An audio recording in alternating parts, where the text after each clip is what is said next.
Hello! In this video I will show you how to install Chat GPT Widget on REDBEAT E3.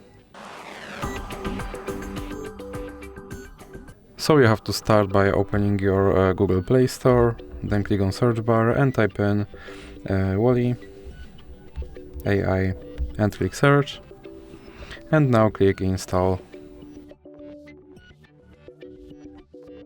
And now you have to click open and then click got it. Now click on this button to skip introduction and then click not now. Now you can click open permissions and select AI assistant, and now you have to click here to allow this app to display over other apps, and you can click back. Now click back again and click start. And as you can see right here there is my Chat GPT widget, and I can open him and I can tell him to do something.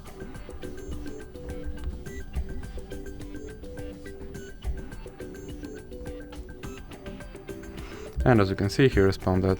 And if you want to remove him from your screen, simply drag him into the X icon in the middle. So that's it for this video. If you liked it, please remember to leave a like and subscribe.